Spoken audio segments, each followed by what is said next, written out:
Hola!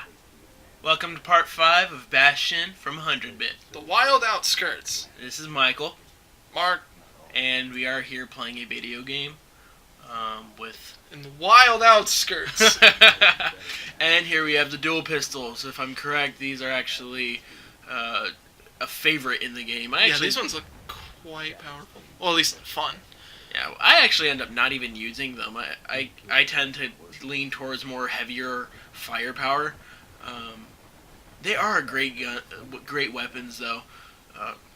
As far as weaponry goes, like the distance weapons, I always tend to keep a long range, like some sort of gun of some kind, and then a short range, the weapons and so on and so forth. Do you do that with most of the games you play, as opposed to like weaponry choice? I want to say with games like Fallout and stuff. Actually, yeah. I think that's just kind of like my first heavier weaponry.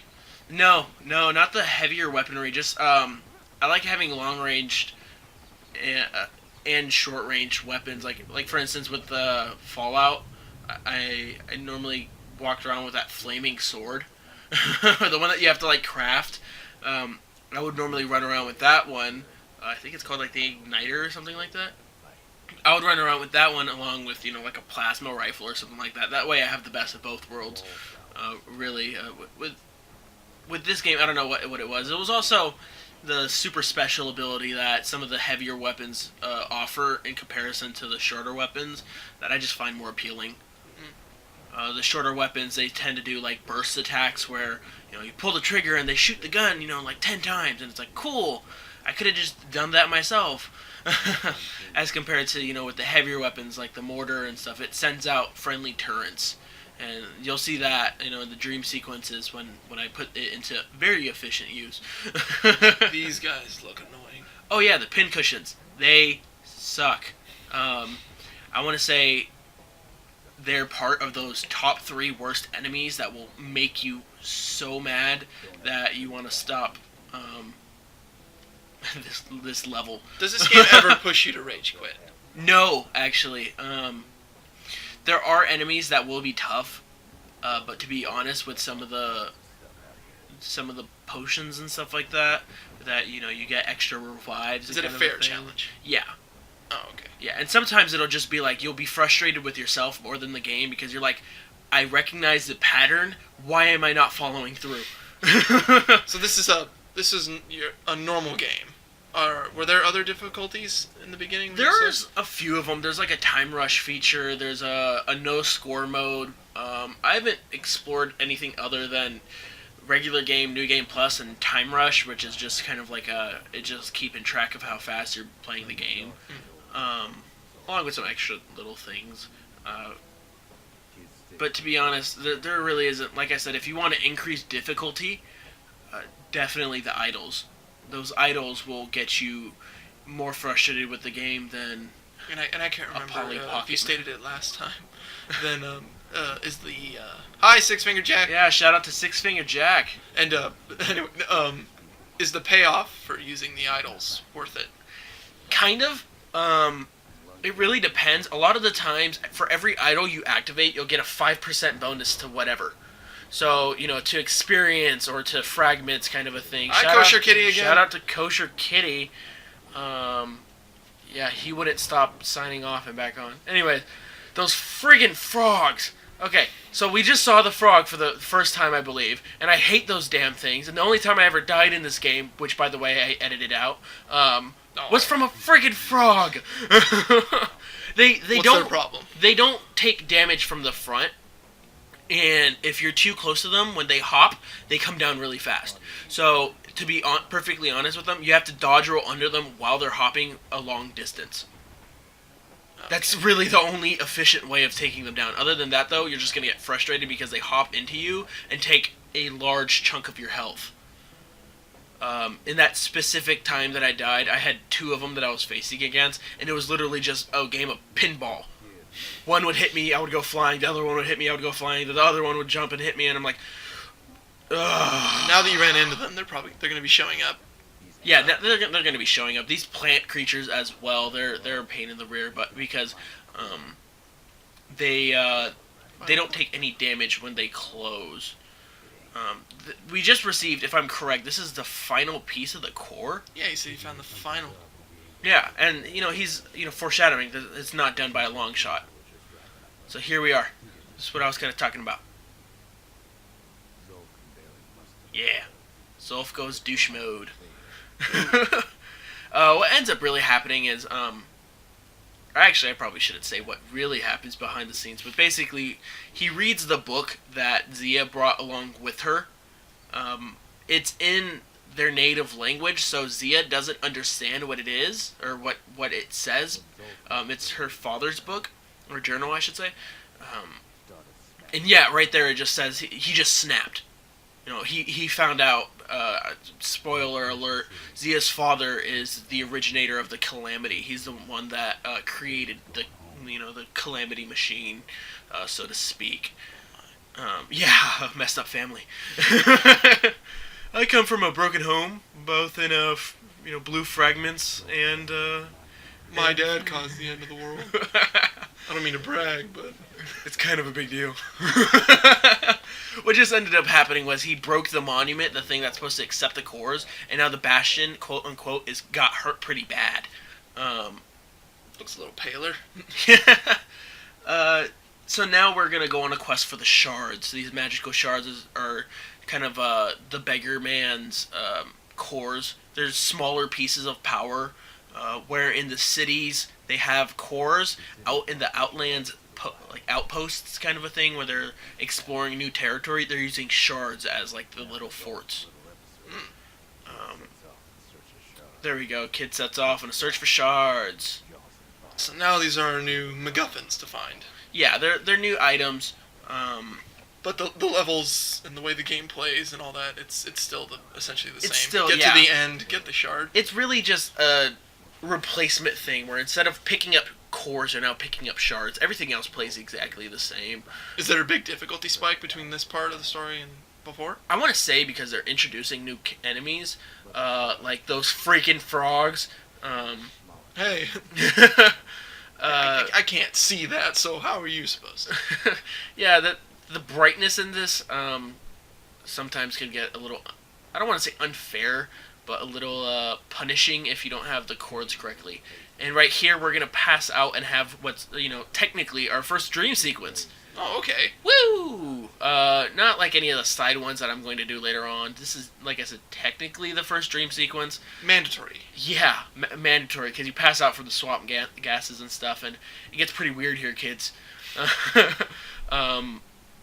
Ruckus just now, he goes, I don't know where he went. And now the narrator going on, speaking right now, it's kind of like the nightmare version of Ruckus, where he's a total scumbag.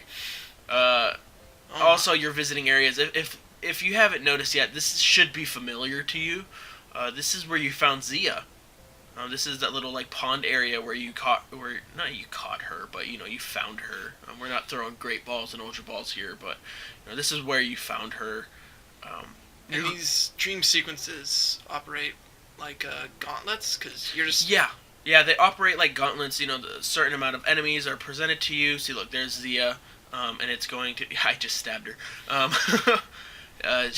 When you click on her, she's not Zia, it's Siren, and she screams until you're here. And if this looks familiar to you, is where you find Zolf. Like I said, these they operate like gauntlets. This is just a taste of it. I totally lost my train of thought. Fail. It's still boarding at the station. It's still boarding at the station. So I'm assuming there's like a connect the dots kind of thing. It's taking you to the places where you've seen Zia and Zolf. Yeah, and like I said, it's kind of like the nightmare sequence. You're going back to these people. It's just kind of like from a. Oh, hey, the Bastion. Yeah, now you're back to the Bastion where you met Ruckus. And if you guys must know, this is exactly where I died. Like I said, through the magical power of editing, it is no longer here. But I see them. Yeah, friggin' frogs just jumping and not dying. right here. Are the frogs on their own? They're on their own tough. Yeah, or is on it their always own. just that they're always placed with other enemies that make it? No, they're always on their own tough. As you see here, I'm taking quite a beating, and boom, there I go down for the first time. Luckily, I have one of. I believe it's because of one of my potions. There's a knockback whenever I go down like that. It's they that go meter down in as the well. top right, the one that's now empty, right? Of your. No, those are the special potions. Oh. The ones that I'm talking about are the ones that you use at the Bastion. Oh, okay. Um, That you can't just buy or no. find. One of the things that I should have taken advantage of was before going on the Skyway, and that's a really big breeder, isn't it? Anyway, Yes. before I went on the Skyway, there were plant turrets that would have helped me out if I hung out around them. Unfortunately, though, I totally ignored them and decided to fight on my own. It makes the game more personal. Yeah, definitely. But I know that this was in the beginning of the game. Yeah, this is the very beginning. This is where you really get fully introduced to Kid, and I'm assuming that's why it brought you back. This is on the wall, quote unquote. In the game, Caelondia builds, not Bill. They don't charge anyone for it, but they build a giant wall. That's after the Ura War. The song, Zia's song, that I like to mention. Thank God Kosher Kitty's playing Minecraft. I'm trying to jump out the window here. Check this out, though. This is what I mean by scumbag ruckus. Would you look at that? What he did to poor old Rundy, I don't know, the bartender. Yeah, I just brutally murdered him. And this isn't apparently. the same ruckus. No, essentially. like I said, this is like nightmare version ruckus. Like I was saying, though, the Caelondians built the wall to keep the Ura out. And the Ura originally were kind of underground dwellers to begin with, but they just kind of dug in deeper. Built like an entire city underground. It gets pretty odd. He's Yeah, he's going through what the beginning was. Yeah, this we're back to the beginning The here, giant and now, teddy bowl. and now it's getting pretty deep here. We're going to Adventure of Link 2 here, Legend of Zelda buddies, and fighting Dark Kid. I believe this is the only time. Is that like? Does that feel like the only boss fight? Really? No, not at all. There are plenty of boss fights, specifically in the shard stages. And in the core stages, it's kind of like your intro run. When trying to capture these shards, you have to keep in mind that you are in the wild, essentially. You're in no man's land where you don't want to be there to begin with. And so the enemies that you have to fight to get to these shards are 10 times harder. This is the final piece to that dream sequence where he has to wake up, he has to pretend like he's a normal worker, and I had no idea what I was doing at first. So here I am running around going, what do I do? There's nothing to murder. Where do I go? What do you have to? You have to pretend. That Yeah, you have to pretend you're a worker. So you mess with a cart, then you go back and you mess with the wood, and then you go light the fire. And then after that, you grab the minerals. That's a bit in odd. the cart. It's just kind of a change of pace. I'm sorry. You grab the minerals from the cart. You put it in the trailer, so to speak. This right here is kind of how he remembers the calamity happening. Later on, it details that he was actually on a scouting mission when the calamity occurred. He was out with the marshals in the this no man's land kind of a thing, scouting out, and out of nowhere, just the calamity happens. The ground beneath him cracks open, and everything gets flown up into the sky. And for whatever reason, he ends up right back on the wall. Yeah, it's alright. We grabbed the shard. Yeah, so we have the shard now. We just finished up our trip out session. The weed was not dank enough, and right now Apparently it is. What is this thing? This is our first boss battle, actually. Very easy to take down if you like dodge rolling. What will be annoying, though, is when it has its little barrage. If you're standing still for that, you're going to take the full thing to the face. Or fall off to a dodge. Or fall off. You need to get close to him. Yeah, these little, they remind me of the Super Mario Cactus enemies. Oh, yeah. If you don't take them down fast enough, but they do this, attack where they lock you in place. So you get trapped in a specific spot for, I want to say, a good 5 to 10 seconds. To get hit by the barrage. Yeah, and then you get hit by the barrage. And those are enemies that reoccur throughout the game, not just now, but they come back. And they can be a pain in the butt, especially when they get paired up with enemies like the frog. Because then you're just like, cool, I'm stuck now. Oh no! Oh my god, the frog's jumping at me! And so they can be quite annoying. You really, when you're playing the game, you want to take them down first because in this game, mobility is life, and if you're stuck in one spot, you're gonna take a beating, regardless of whether or not you're using your shield. Yeah, there's the pin cushions, and if you're not dodge rolling or blocking or anything like that, there you go, down you go. Is there a determined like strategy for this guy? This guy, not really, to be honest. Take down the side enemies once he's by himself. He's, somewhat easy opponent.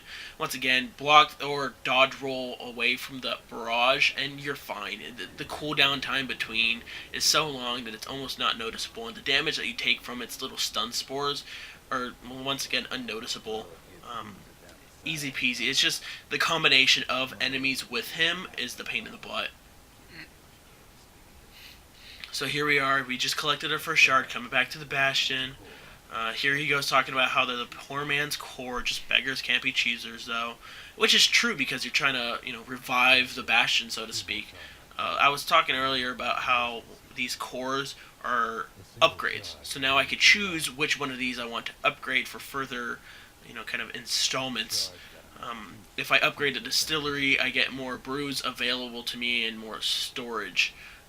So now when I purchase those, alcoholic beverages in the Lost and Found, they go somewhere. They don't just kind of hang out in the background like you see some of them I like do. that name. Stabsynth. And Life Wine is my best friend. I literally just went, wait a minute, give it back. Yeah, so anyways, guys, we'll see you guys next time. We're going to be, we're about halfway through now at this point, right? Somewhat. There are the final levels coming up, and dream sequences, so we're almost done. See you next part. See you next part.